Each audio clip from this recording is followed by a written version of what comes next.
Hey, what's going on, ladies and gentlemen? My name is Rage, and we are back today to revisit how I've been able to stay in the top 10 for Arena, easily raking in those power cores per day.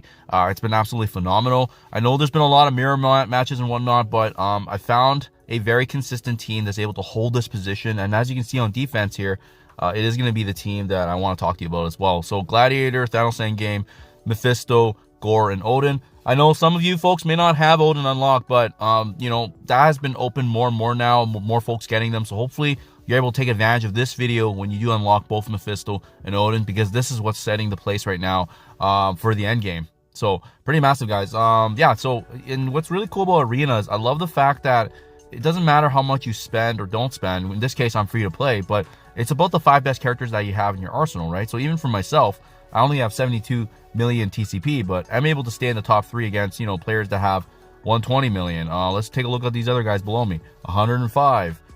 Pudge Bastion for top 5, 113. Doesn't really matter at the end of the day. So as long as you have 5 of your best characters that can compete.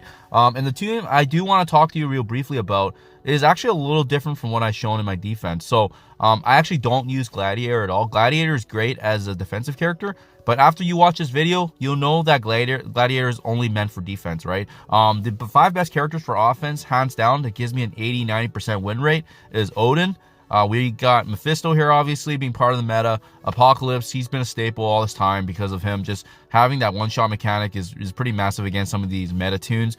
Gorr is now officially in our offense list because with him being farmable in Blitz, and then also his diamonds being available actually in the new Soul Globe store, this is massive for you guys to take advantage of. He's been phenomenal, as you'll see in the gameplay footage. And then lastly, we got Thanos Endgame with a bit of room to grow here. As you can see, I still only have him at 6 stars, and getting him to diamond is going to be the true goal here. So that in a nutshell is the offensive and defensive team that helps me stay in the top 10, guys. Without further ado, let's go into the footage, and I'll show you how smooth this gameplay is because, you know, like I said, it's pretty straightforward, and it's a great way to kind of counter the meta right now, to stay in the top 10, push yourself to top 20, top 50. This team will get the job done. Let's get to it.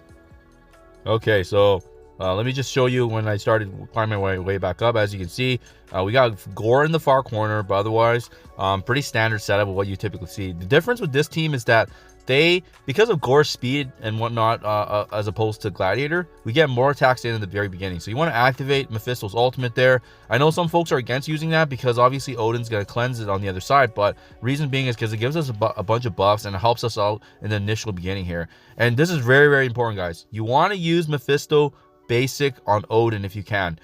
Pretty massive because you're going to get the assisted attack, but also just doing more damage to Odin ultimately, because you want to be taking him down as soon as possible.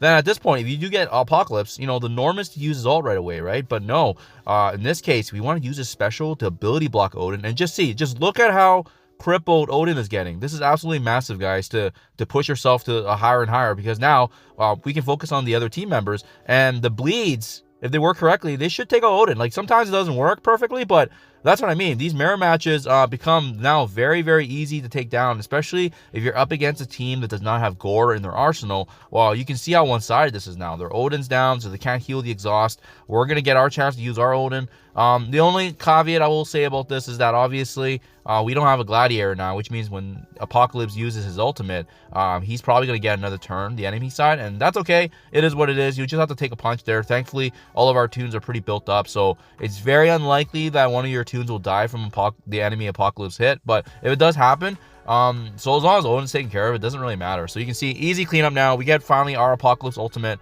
and you can just see how smooth this is. Tell me how one-sided that was, guys. It was just super silky smooth. No issues whatsoever. But let me now show you a variant of this when we're up against enemy Gorr teams, because that's also part of the meta right now. Okay, so let's actually select now another team that I'm up against. This time we're up against an enemy Gorr, and you can see how pretty streamlined this is as well. But keep in mind, attacking is very, very important. Like I said when I showed earlier, that attack order with Odin, very, very massive. So same thing, right? We activate the ultimate once again.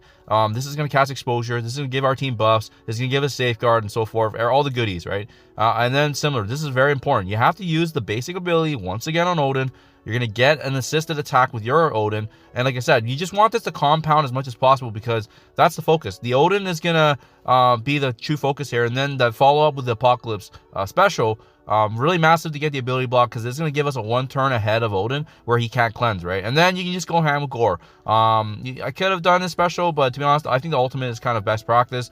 There Gorr gets to go. That's what you'll see kind of a little different here, but because of us ability blocking their Odin, our Odin will likely have the turn now before he does in terms of using his abilities, which is why it's so important for us to do that, guys. Now you can see, if anything, their Thanos endgame is going to proc their passive, and it's going to weaken us to a point where we can almost trigger our Thanos endgame. So that's why it's nice that we're the ones controlling the attack, because now Thanos endgame has to react. And although we didn't get to finish off Odin with the bleeds, it's the passive attacks and the AoE that actually take it out. And you just see, even a mirror match, I think this team was a 300-400k higher than my own. You can see how one-sided this is, guys. So that's kind of what we're seeing right now. Pretty straightforward once again, and then you can, like I said, you have the turn advantage with all the characters. So there you guys have it. Like, again, pretty smooth. I was pretty happy that this easily got me back in the top 10 because I was slowly getting pushed out. But yeah, it's been really great to see that these mirror matches have worked quite well. And again, a Gladiator is just really good for defense, but you can see how easy it was for me to shred through that. So I think a lot of people don't know how to play these teams yet. And like I said, in the video when I recorded anyways, this was obviously not top 3, but we have a lot lower combat power than the folks that we're up against, which is pretty sweet to see in arena. So hopefully this is helpful. Let me know what you guys think in comments below. Thank you for your time as always. Hopefully this helps me push higher and higher into the rankings as well, so you can claim those power cores on a daily basis. Thank you for your time as always, and I'll catch you guys in the next one.